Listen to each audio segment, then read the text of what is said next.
we're so excited to be meeting with you all today, virtually, senior families from DePaul College Prep. You're going to be joined today with me, Catherine Koschel, college counselor, Samantha Mondro, college counselor as well.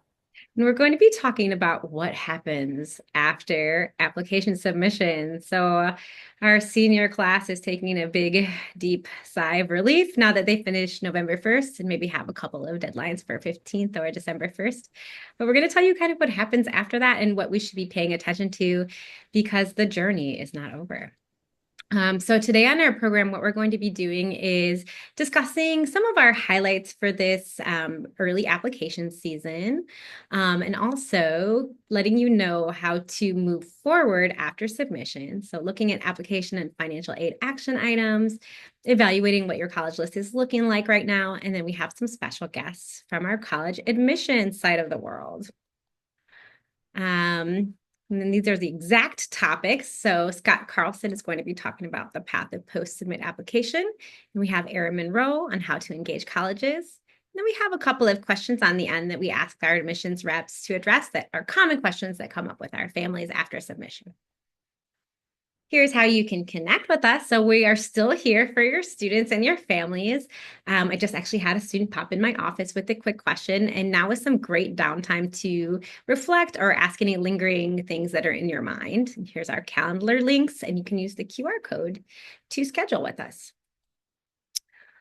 So semester review, we are just on the other side of November 1st. We had a ton of one-on-one college application check-ins with our students. So meeting with every student on their caseload and checking in to see how they're doing.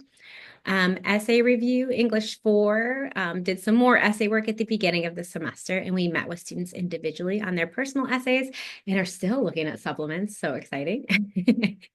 Senior advisory, our seniors requested their letters of rec through Maya and worked on their Common App and essays in advisory and visited with lots of college reps. As you can see, we had over 127 college admissions reps and over 1,200 students attended. So it was an increase from last year.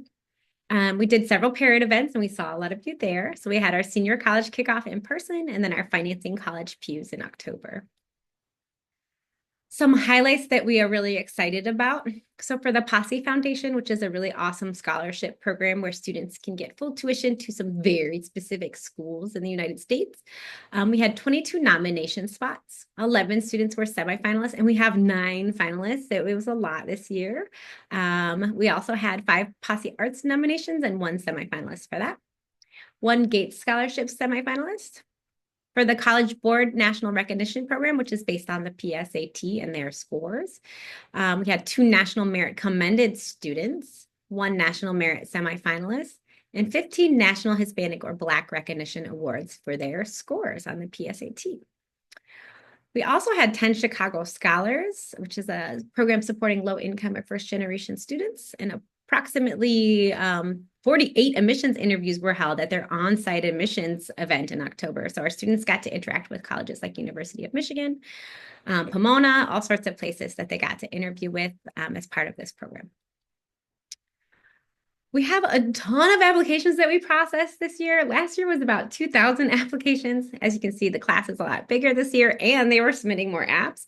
So we had over 4,000 applications that have been processed, and that's for early applications only. So we're not considering regular decision or any of these November 15th deadlines. So there's going to be more applications processed by our team with 390 different unique colleges and universities that students were applying to.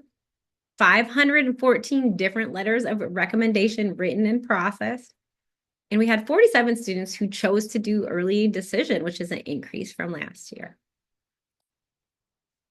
You can also see our top 20 schools that students are applying to. And in the left-hand side, where you see places like University of Illinois, we have upwards of 100 plus applications.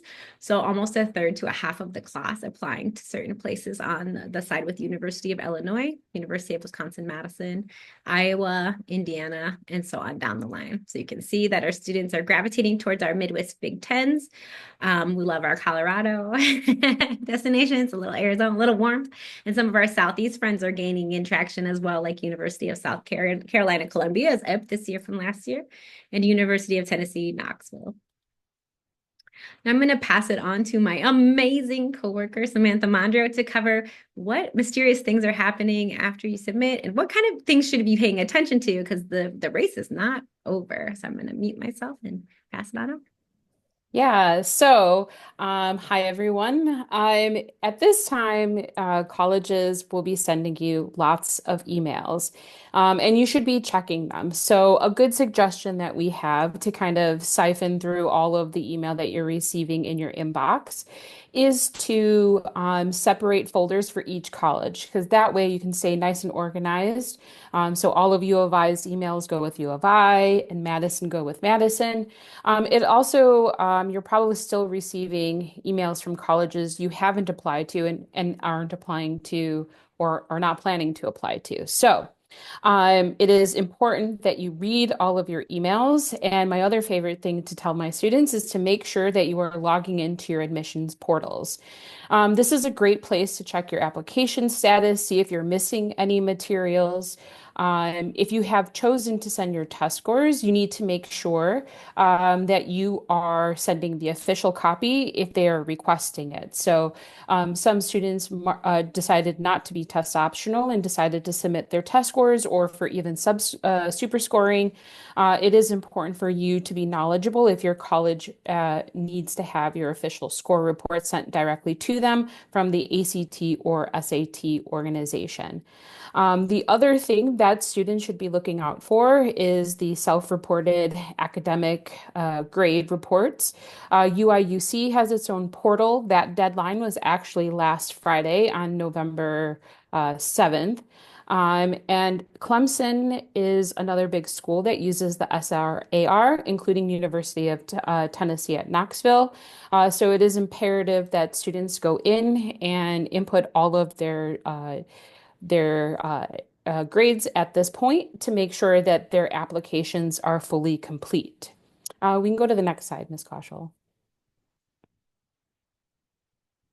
So the other things that we can utilize to continue to be nice and organized during this part of the process is to definitely update your admissions decisions and your scholarship tracker.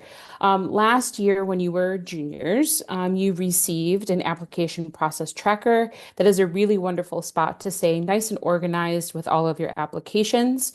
And it is also really important for you to reach out to your college counselor to share any good news about any acceptances that you might have. So please make sure that you're updating your decisions. Also, you can do that in Maya as well. But the most important is that you're keeping track of every single one of your applications. At this point, just because you've submitted your application, this is not the time to just say, well, I'm done with that until you receive a decision. It is important that you continue researching, especially once you get admitted, because you want to continue to do your research about the school because you're continuously checking, like, is this place going to be the right fit for me? That means including going and visiting campuses. A lot of times, probably further into the spring, there'll be admitted students weekends. And it's a little bit of a different feel once you go from a student who has just applied to an admitted student to continue researching that. Another thing that we suggest that you do is to connect with any current students that either you know or are DePaul Prep alumni. So it is really important to continue doing your research, even though you have already applied and maybe have already been accepted. Some other decisions that you could receive from colleges are going to be deferred and waitlisting, and sort of what should we do next if we receive any of those decision outcomes. One, you want to read your email because deferred means that they might need more information, meaning they might need your seventh semester or mid-year transcript. And then also, if you have been waitlisted. A lot of times, deferred or waitlisted comes with additional information, like a school like University of Wisconsin and Madison, which might produce a lot of deferred decisions for our students. They actually have a form that you can fill out on their website to share any new information. or any other like new pieces, whether or not you want to send test scores or other things. Sometimes colleges will require you to elect into a wait list. So the best thing to do is to read your email that you have received with your decision to know what your next steps are. The other two pieces I want for you to think about is that seniors should continue working hard, not just through semester one, but for semester two as well. Because many colleges will ask us for a mid-year report that comes out in January.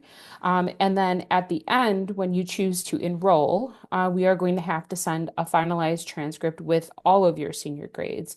So I'm going to urge seniors to continue working hard because that could also make the difference for those deferred or waitlisted decisions as well. Ms. Kaushal, next slide, please. All right, so in terms of financial aid, which is another part of this process, now that applications are in, we can start thinking and shifting our mind into about the financial aid piece.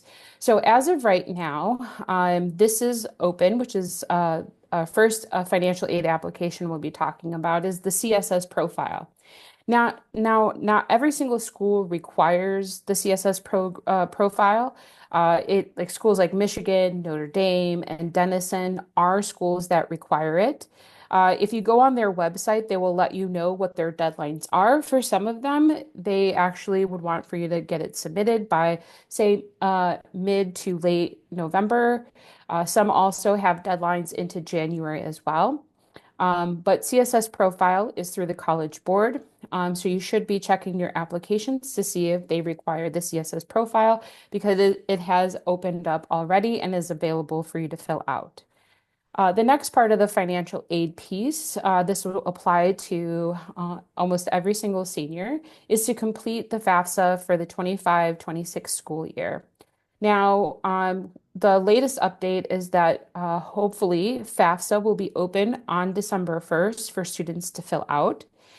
So even though we are not able to fill it out like the CSS profile, we can get ready to be ready to do the FAFSA, which opens up on December 1st. So one, you can create your FSA ID. This is your username and password, and it is tied to your social security number. So it's going to allow and act as your signature once FAFSA opens and you need to submit it. You'll need to create one of those, and you can do that through just by Googling FSA ID, and it's really easy to create an account, but you will need your social security number to do that. The other thing that you should be doing in the meantime to get ready for FAFSA is to gather any supporting financial aid documents, including taxes for the correct year, as well as any other documents that you might need to input onto the FAFSA application. This is also a really wonderful time as we are waiting for FAFSA to open, or if you've completed CSS profile already, is to start applying to scholarships. This is a really good time to check if your colleges that you've applied to have any college-specific scholarships. So like Wisconsin has the Wish portal. There's also Academic Works and Scholarship Universe to kind of help you decide or see if your college has a college specific scholarship page. I attended DePaul University, and you will see that they have their own application for scholarships in addition to what they consider you for just with your application alone. Which leads me to plugging one of our resources, which is our scholarship database that our own Ms. Kaushal updates for us and has a lot of specific things around scholarships, including scholarship search engines and other things that could be really helpful for you to apply to scholarships. And this is just a nice opportunity to plug our DePaul Prep College Planning website for those links as well. All right, so thinking about like where we are going to be at, because some students are going to continue to apply, just think about any other schools that you have left on your list or are considering to applying to, that some schools have a priority deadline of December 1st, meaning if you want to be in full scholarship consideration, or whatever it means for that school, that December 1st is usually a big priority deadline. Now, our California colleges, like our University of California and all the different campuses, are going to be due this year on December 2nd. And a lot of regular decision deadlines are going to be due early January. And rolling admissions deadlines are going to continue rolling out through the spring, so you can continuously apply. But it is to be mindful that they do also have a certain cutoff for those as well. They might be a lot later, but I think it's in every student's best interest to try to get all of their apps submitted at least before we leave for winter break. Now, also, you have to be mindful that if you're going to continue applying to schools, that there are going to be supplemental essay questions that you're still going to have to continue to answer. So please be really specific and research your schools, especially a why this school supplement is going to be really important. And any other additional applications you're considering adding to your list, please keep an eye out for any materials that they might need. Are you going to need a second letter of recommendation? Like a school like Case Western requires two letters of recommendation. Same thing for Spelman. If you only have requested one, you may have to ask an additional teacher to write a second one for you. So just be really knowledgeable about any additional materials new colleges might add. Also, this is also a really good time to see if there's any additional steps for students to apply to the Honors College at any specific school. Are there any additional essays or materials that you need to submit to be considered for Honors Colleges at some of the schools you've applied to? Next slide, Kaushal. Another consideration, if you are finished with all of your applications, this is a nice time to do a little bit of gut check around, is your list balanced? So are you spending some time making sure that the schools that you have on your list you have a balance between some reaches and some likely admits, or are all of them going to be safeties? So think a lot about the different types of schools that you have on your list. Are you really loving the places that you have a high chance of getting admitted? And then also, have you stretched yourself? Some of our students like to be a little bit more conservative and only want to apply to places they know they're going to get into, because sometimes applying to college can be a little bit scary.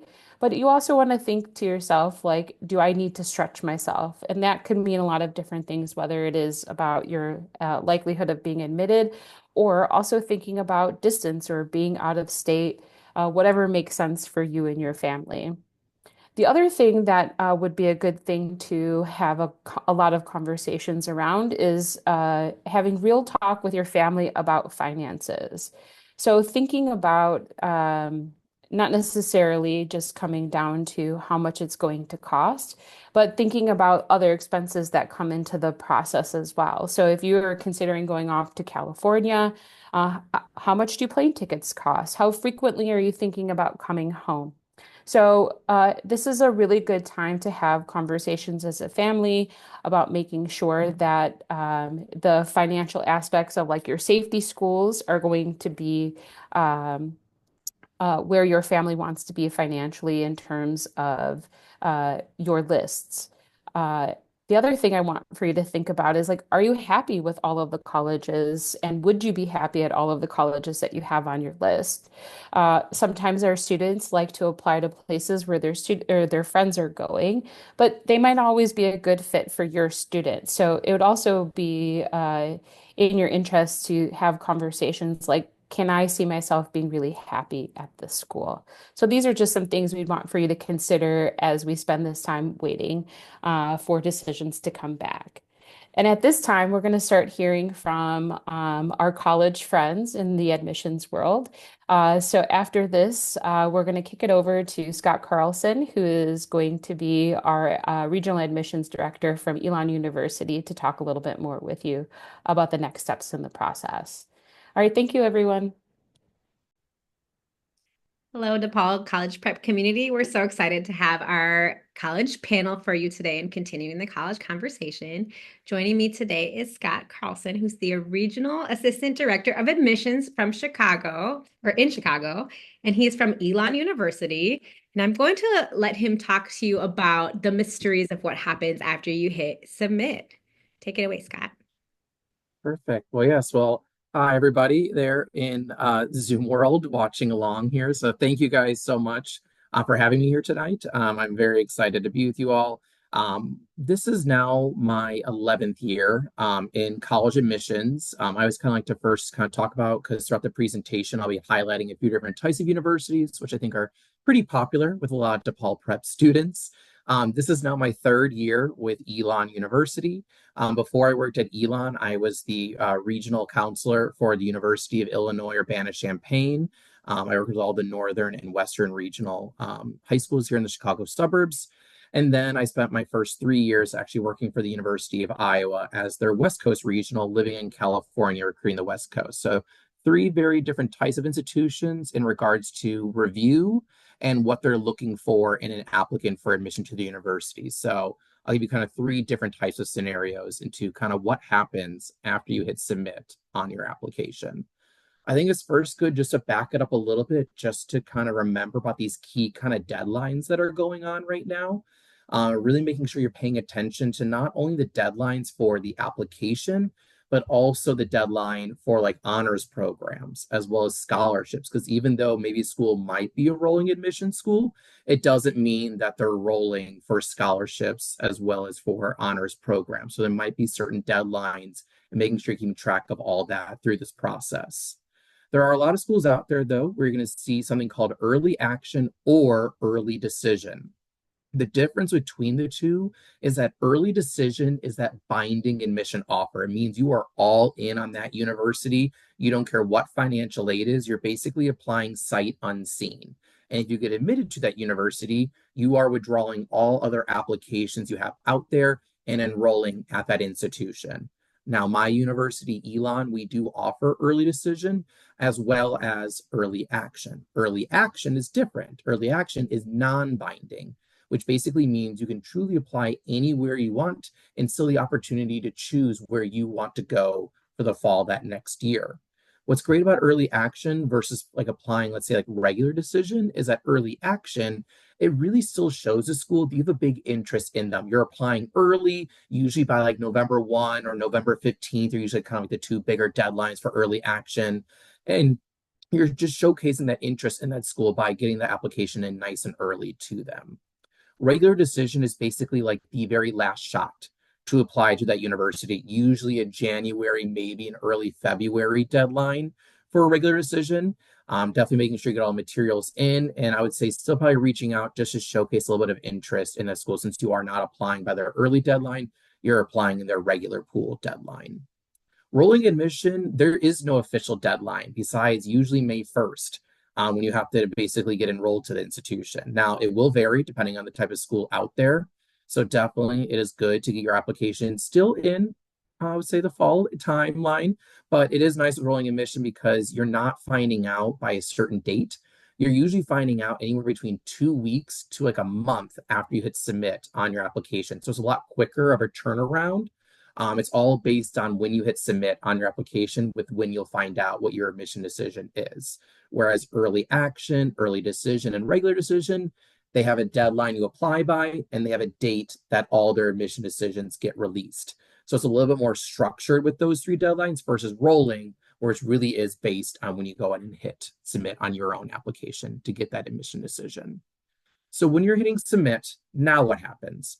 The first big thing that you want to do is you want to make sure you're setting up your university account page. Basically, usually between a day to 2 days after you hit submit on your application, you're going to receive an email from that university, and they're going to be like, hey, congrats on submitting your app. Please follow this link here to complete the setup of, for Elon, we call it your Acorn account. For U of I is your My Illini, and for Iowa, it's your My UI account. You want to make sure you set this up because that is where you also want to pay attention during this time while you're waiting for your admission decision, because that account is updated in real time. So you can see when we receive your transcripts, when we receive anything that we need of like maybe application fee, financial aid package. There's a lot of things that go on in that account, and that gives you a really good way to keep an eye on your application to make sure we have everything that we need to review you for admission, have your application as officially complete and ready for review. You also make sure you're keeping an eye on your email.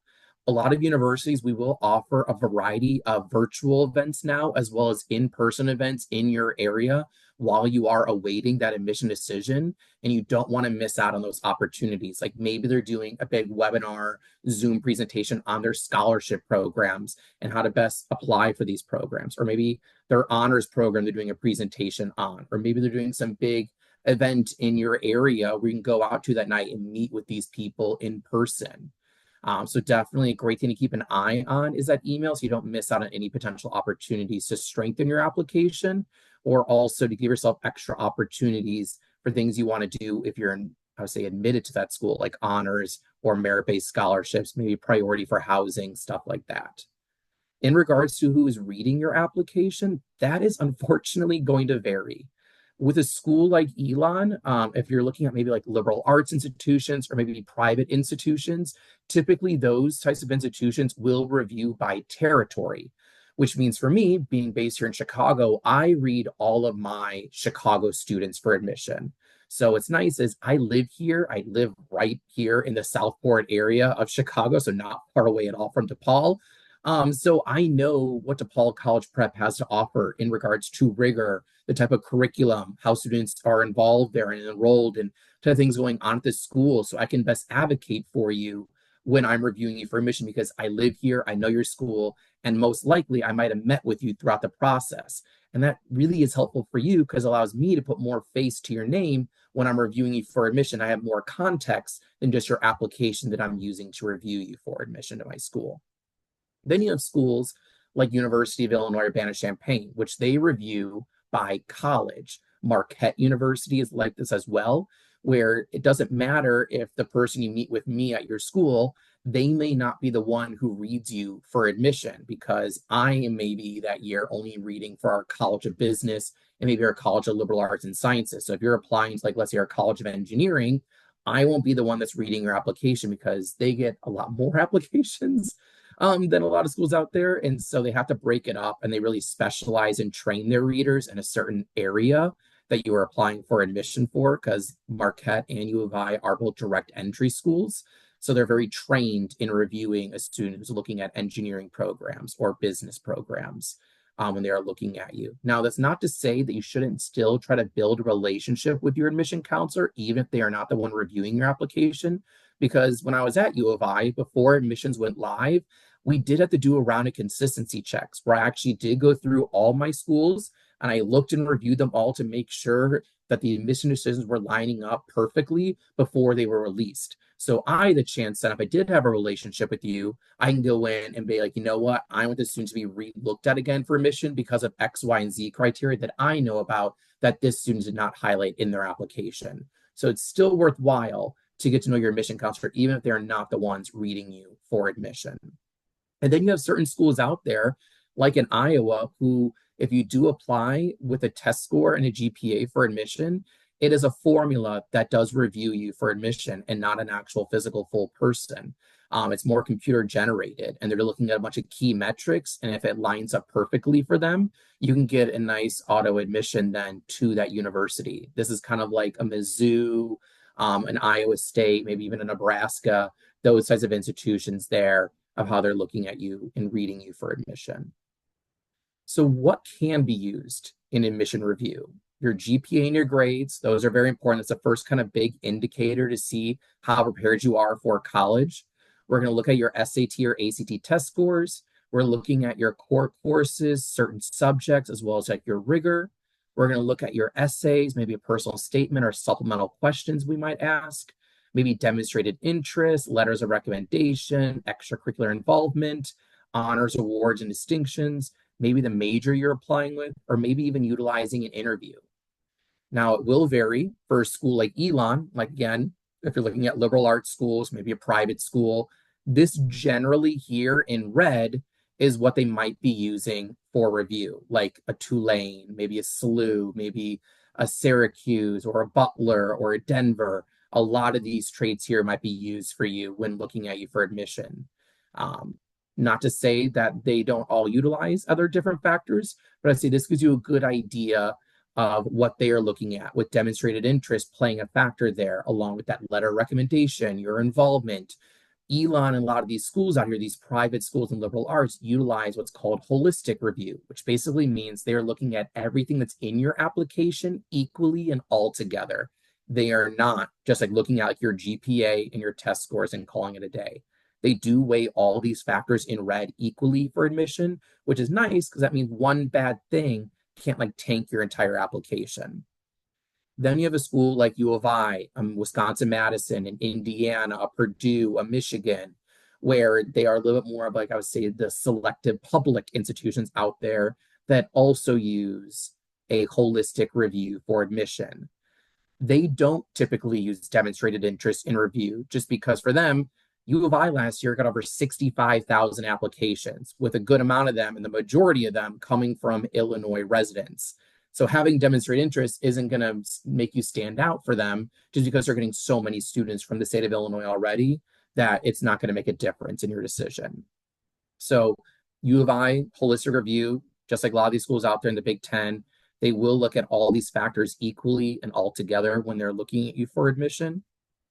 And then we have a school like Iowa, or like I said, like a Nebraska, maybe a Mizzou, and Iowa State, where they're using more of like your key metrics for admission. Now, because of this test optional movement that came out of the pandemic, they do have two different styles of review. If you decide to apply with a test score for admission, then you have a chance to have your admission decision a lot quicker and not having to submit as much materials for review. Like if you decide to go with a test score, you do not have to do a personal statement then for admission. They're literally just looking at your grades, your core courses, your test score, and the major you're applying with for admission to that school. They do have a no harm policy at Iowa, which I think is good to know, which basically means if you apply with the test score and it doesn't benefit you, they deem it's not helping you at all, they then won't use it in review. They only utilize your test score if it benefits you. If you decide to apply test optional, that's when they're going to look at your rigor a little bit more, look at your grades a little bit more. They're going to have you do a personal statement for admission then, since you are applying without a test score. But you can see it's a lot less criteria of what they're looking at overall for admission. And then when it all comes time for it, you're going to get your admission decisions. And obviously, everyone would love to be admitted to every school they apply to. But unfortunately, that is not always the case. And that's why I think it's good to know the other opportunities that are not an official always of a no, like a deferral. If you are deferred, a lot of times you apply early action to a school, you might be deferred to their regular decision round. That's not a bad thing.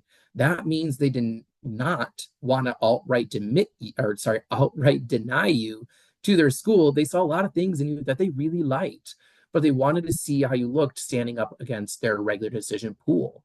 And this might also be a time for you to maybe send in your first semester senior year grades, any new honors or awards or extracurriculars you've been involved in right now as a senior, or maybe even two additional test scores. The deferral period is nice. And also, too, it's a great way to further show your interest in that school by reaching out to them for that regular decision round. So don't take it as a bad thing. Take it as a way to really showcase more of who you are. A denial is obviously not something that we want.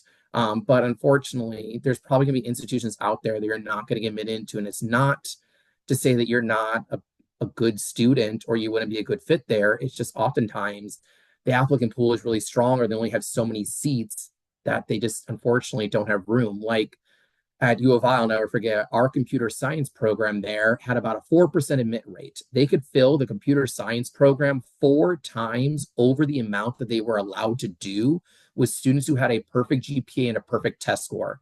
That just shows you the caliber that's applying to a certain program like that. So if you don't get admitted, it's not you're a bad student. They just don't have enough space available, unfortunately.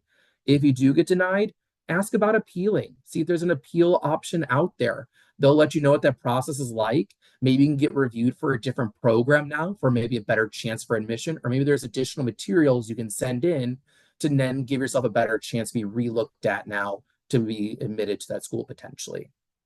And then waitlisted. Waitlisted means that they do have a lot of things that they did like about you, but they don't have enough space right now available in the class. So they want to hold on to you and wait and see what happens after May 1st or as they get closer to May 1st to see where are their admits lying right now, who's accepting their offer of admission. Are they maybe seeing more students waiting or denying their offer because they're going to other institutions? That way they can start pulling you off the wait list. A big thing about the wait list is making sure you're paying attention to your email. A lot of times when I was working at University of Illinois, they would actually do several rounds of waitlist offers where basically do the first big wave of waitlist. You would all get offered. You can say yes or no if you want to be on the waitlist. If you say yes, cool, you're on the waitlist. After a couple weeks, they reach out to you again. Do you still want to be on the waitlist? You don't want to miss those emails because then it shows you're not as interested anymore in that school, or maybe you've accepted an offer and you're happy you don't want to be on the waitlist anymore. So making sure you're not missing out on staying on the school's waitlist and staying on their radar if you do get that waitlist decision. But that is really what happens after you hit submit on your application. And I'm kind of happy now, Kate, to kind of answer any and all questions you have about what happens. Thank you so much. And I really love the multiple perspectives because everything is so different. So, as a college counselor, we're usually answering, it depends. It depends on the situation Yes. and it depends on the school. I appreciate your background in multiple schools. And also, I have to say that I love Elon's supplements. So, it's like one of my most favorite schools to help students with supplements because you really dig into who they are as people and let them get creative. So, thank you for that. Yeah, they're fun. They are. I want to answer them. So a couple of things that another question actually came up. So we had a couple paired questions, but I have another question as well. So as a senior, if you end up getting, let's say, new test scores right after an admission deadline or a brand new GPA after January, what's the best way to communicate that information to admissions reps so they know that you've improved in some way? Yeah. So the best way to do that is by reaching out to your admission counselor. So there is a me for whatever school you are applying to. Whoever is the one who is the liaison with DePaul College Prep, reach out to that person. Let them know, like, hey, I got a new honor or a new award since submitting it. I got a better GPA now. Can I use my mid-semester grades? Or I got a new test score. Let them know. And then they can best then either just do it for you and just like I at Elon, I can just go ahead and add it right into your application. Some schools, like a bigger one like a U of I, they might have to send it over to their processing team and they go ahead and upload that. But unfortunately, not every school is, I would say, willing to update your application. So don't ever take no as like a bad thing and everything like that. It's just unfortunately that school is very firm to make it fair for everybody that they can't take certain things after a certain deadline. Mhm. So just know that that is not you and they're not trying to be mean. That is just how their process is in place there. So some schools will be very willing to update things and some schools, unfortunately, they're very firm on what they have is what they have. And that's something to be mindful about with waitlisting and deferrals as well, that we respect schools' procedures. But you can always talk to your college counselor if you're unsure how to go about it, and we will make sure to help you. Another question. Do senior year grades matter? Once I get past the first semester and I'm doing really well, how does the second semester play into college admissions decisions? What does that look like? Yeah. So no matter what school you are applying to, and if you get admitted to that school, it is always a conditional admit. It is not a for sure admit. Every university out there, these are all conditional admits based upon for you a successful completion of your senior year. Mhm. Because what we see, we only have obviously your grades up through junior year, but I can see the classes that you're taking for your senior year. I'm taking it by face value. This is what you're going to take, and you are going to successfully complete your senior courses, how Mhm. you have fared throughout your 4 years now at that school. So you're not dropping down grades like you're an A student, all of a sudden in senior year, you're a C student, or I want to see you're completing them successfully and graduating from Mhm. your institution. They do matter. When I was at U of I, typically we rescinded about 25 students' offers of admission a year, usually around that number. Mhm. Now, it wasn't always based on students' bad grades. Oftentimes, it might have been they were maybe lying or misspoke in their application about certain grades or certain classes they took. Mhm. Maybe they changed their senior year schedule without asking us. So don't just assume you can go ahead and change your second semester classes because we're looking at you. This is what you're taking senior year. You're taking this rigor of an Mhm. AP class and stuff like this. You're not dropping down and now taking like home ec and like all these welding and culinary arts. Like we're making sure you're staying in your rigorous core curriculum that Mhm. you told us you were taking in your application. So there's a variety of reasons. Like I said, Illinois has about 8,000 freshmen, so it's not a Yeah. huge chunk that Mhm. get denied, but it does happen. Yeah. So making sure you're not taking your foot off the gas senior year, that you keep that foot on there, don't let the senioritis kick in, stay strong, keep your grades up, try not to let them drop down too much, and stay in the class you're taking. And before you drop any, please reach out to every school that you are applying to let them know and ask, is this okay for this course change for second semester before Mhm. you make any changes to us? Fantastic. And Yeah. then another question. So our final question is going to be successfully graduating, and now we have all these awesome AP scores and IB scores that we want to send. How does the student go about doing that to make sure that they get considered for college credit? Yeah, so you're just going to want to utilize College Board for AP, and then what is it, Cambridge, right, for IB? Is that Mhm. it? Or yeah, Cambridge. Yeah, you just want to make sure you order those official scores to be sent over to our university. Mhm. The universities will post it usually on their websites. They all let you know what kind of scores they are looking for. So if you don't want to send them all to save some money, you can Yep. always do that and hold back some scores so that it's not going to benefit you either way. But I will say what's nice if you are looking at a public school in the state of Illinois, Governor Pritzker did sign a bill into law that all Illinois publics have to take a score of a 3 and above for AP Mhm. scores. Uh-huh. So no matter what Illinois public you're applying to, they do have to take a 3 and above for credit. Some Great. way they're giving you credit for that score. And I would say for IBs, it's typically, I would say for a lot of schools, it's 4s and aboves. Hmm. Sometimes it's 5s and above. Maybe depending on the more of a rigorous school you're looking at, they might be looking for 4s and 5s as well for maybe just APs and not take Yeah. any 3s. So it Hmm. will vary, but on all of our websites, we usually tell you what scores we're looking for, and you just want to make sure you have the official scores sent over to us through College Board, Cambridge. And if you're taking any dual credits too, Hmm. through like a city colleges of Chicago, or maybe through like I know Indiana offers some, Iowa offers some, Eastern Illinois offers some. You're taking classes through them. You can also have your official transcripts sent from those schools too for further college credit. But you can always ask us too. Sometimes I will tell you, not every university will be very forthcoming and be like, "Yep, cool, you get to miss the first math class." Like I know when I was at University of Illinois, if you were an engineering student, they did not let you skip the first calculus class, even if you got credit for it with like a 5 on your AP or a 5 or 6 or 7 on the IB. It did not matter because they had a very different math curriculum there. So they took your credit and they gave you credit somewhere else for that, but they still wanted you to take that foundational course because they found history of students who skip that class, they don't last and it hurts them later on. So they want you to have that foundation. So just know that too. Even if you are getting credit, it might not always be for that credit based on your major. They may still want you to take that foundational course at their university instead of just missing it. Fantastic. Thanks for all that context. You've been a wealth Yeah, of information, and we really appreciate you being a partner with us at DePaul College Prep. no worries. It's great. Yeah, great being here. And yeah, I look forward to working with you all. And if you ever have any questions, please don't hesitate to reach out to me. Great. All right. We're so excited to have Erin Monroe with us. She's an amazing partner to DePaul College Prep as the Assistant Director of Admissions at University of Iowa and our Chicago regional reps. And our DePaul students can't get enough of Iowa. So thank you so much for being with us today as we continue our college conversation with our seniors. Erin, if you could just tell us a little bit more about how we can stay in touch with college admissions reps meaningfully in this post-submit season, we would really appreciate your perspective. Yeah, absolutely. And thanks so much for having me. It's always wonderful to be able to speak with your students and the DePaul College Prep community. Um, Congratulations on submitting applications. That should feel like a huge relief to you all in this time.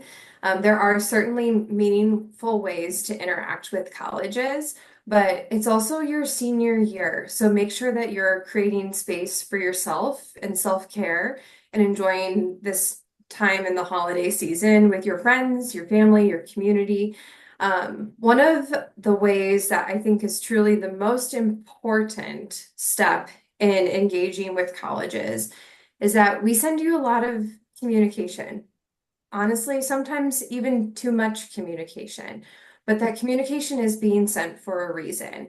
So when you apply to colleges, typically each of the colleges, universities, institutions are going to have their own admissions portal, profile. It might be called different things at different institutions, but they'll ask for you to set up your username and password. And a lot of times, this is where you can track the progress of your application, missing documents, any next steps that you need to take. So it's really important to make sure that you've read your email, that you've initiated that next step of setting up your admissions portal with the institution that you applied. And a piece of this is being organized and remembering the usernames and the passwords that you create. So if you can set up a document or have a sticky note that stays in a very important place in your home, or it's a notes app on your phone, keeping track of the usernames and passwords that you set up so that you can successfully track the status of your application and any other communication that's coming to you from the institution in which you applied. Another way that colleges love for students to engage with us is visiting campus. There are so many different ways to do this right now. It's an important step of learning more about the academic programs, the financial fit of the institution, the social fit, and the community. When you're choosing an institution to attend, that's a place that you're going to call home for 4 years. So visiting campus or spending time to learn more about the community that surrounds the institution that you apply to is important to making a really educated and confident decision about your next adventure. So a couple of different ways to visit. There's in-person visits. There's maybe large open houses. There may be smaller, more individualized, a la carte type visits where you can mix and match sessions or meetings with professors or departments that you want to speak with and learn more about. There's a lot of virtual sessions that colleges will do during this time.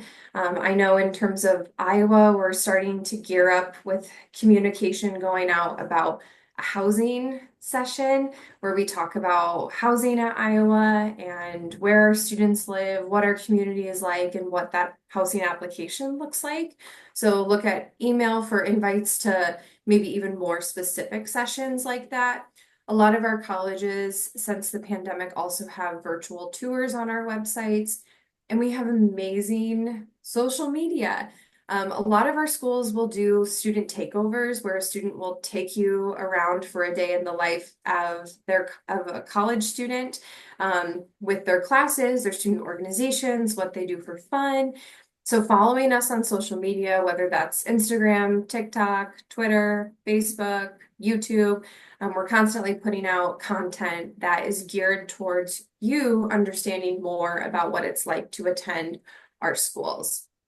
There's even a specific admitted student events that schools will host once you've received an admission decision. They could be at different times of the year. Mostly they're going to occur in the spring when all decisions have been released. They may be here in the Chicagoland area, local to you. There may also be admitted student events on campus or virtual admitted student events.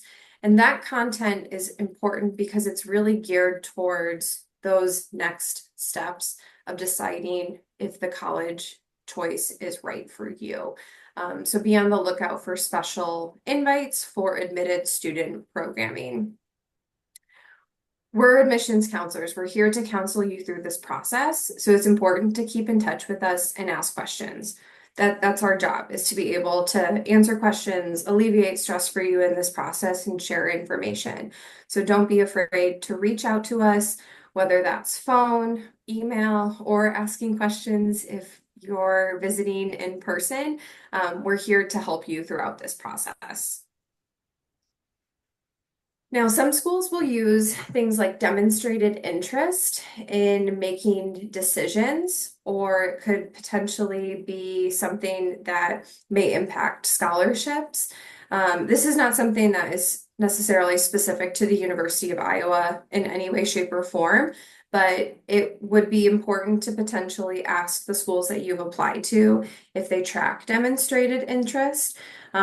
Ways that demonstrated interest can be shown would be attending a visit at your high school that the college has set up to speak with you, attending a campus tour, attending a virtual event that we've hosted, emailing your admissions counselor, reaching out and introducing yourself, or giving the office a phone call.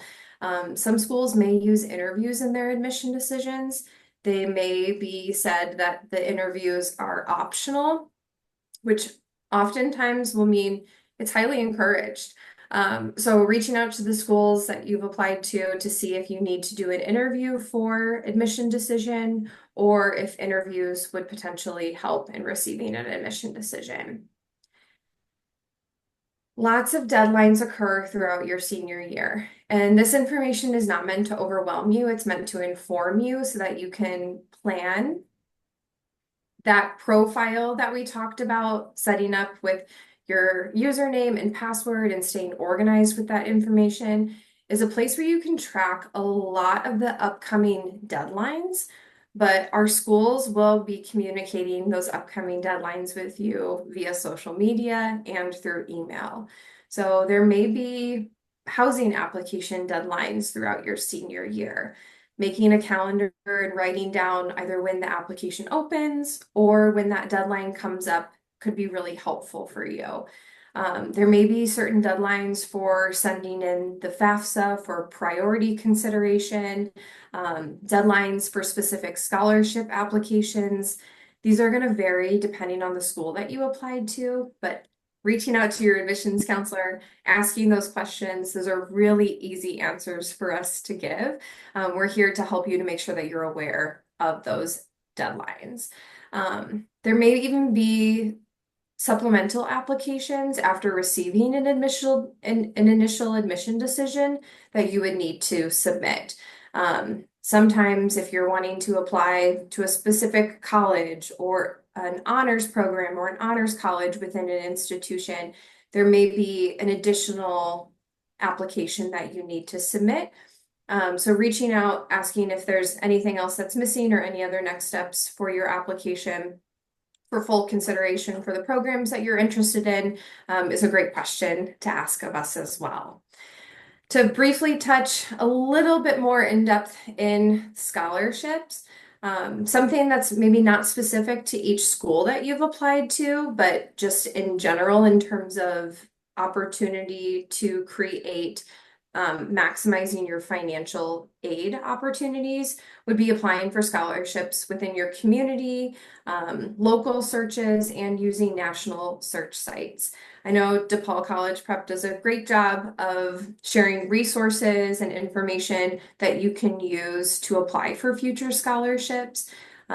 Each institution that you've applied to may have additional competitive scholarships that you could supply or apply for, but reaching out and using community or local scholarships or those national search sites are ways to maximize that financial consideration and stack upon any scholarships that may be awarded by a specific institution.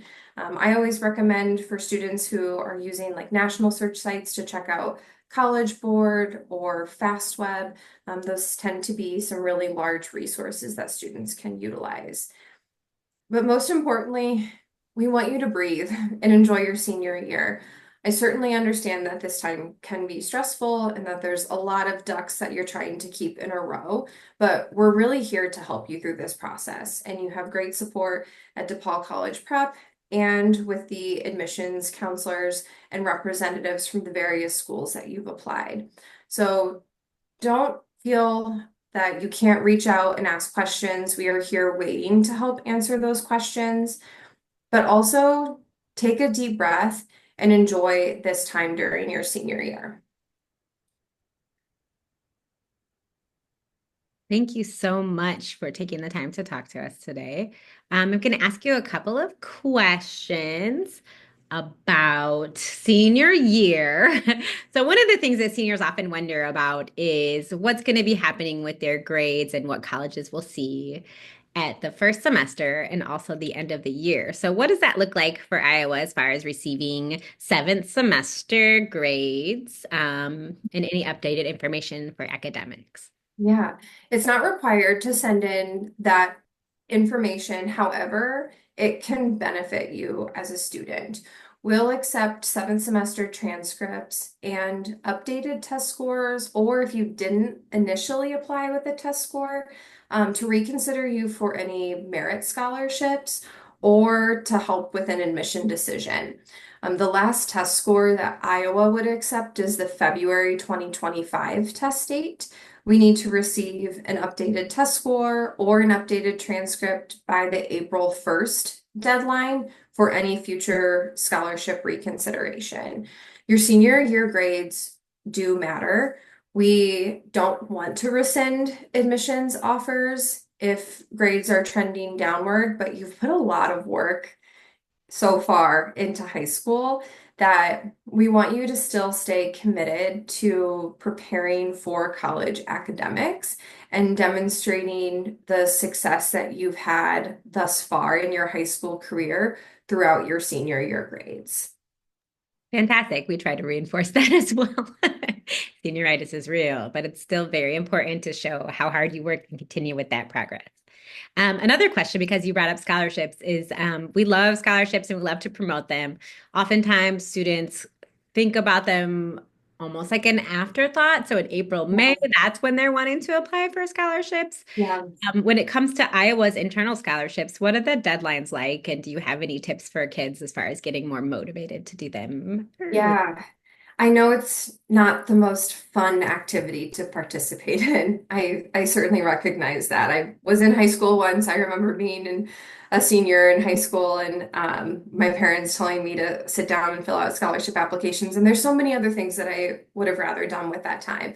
But a short commitment of time to filling out scholarship applications can really pay off. It might be the most money you've made per hour for a very long time.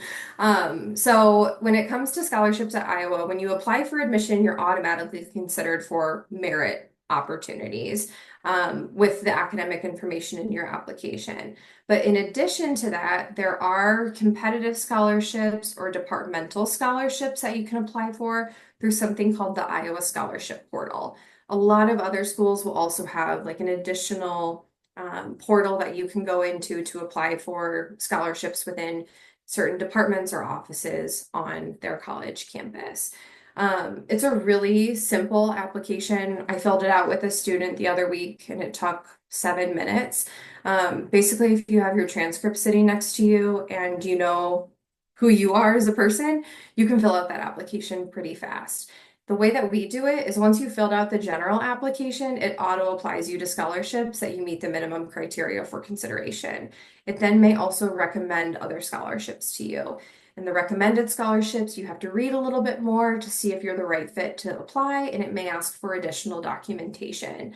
A lot of the deadlines for those scholarships occur within the month of November through February of your senior year. So as you mentioned, scholarships really tend to kind of be like an afterthought in those final months of senior year, but that process is going a lot sooner in your senior year. So to maximize your opportunities with that, you do want to start thinking about that in this period of time while you're waiting for admission decisions, or while you've had admission decisions and it's a little bit slower of a time with decisions and next steps that you're needing to do.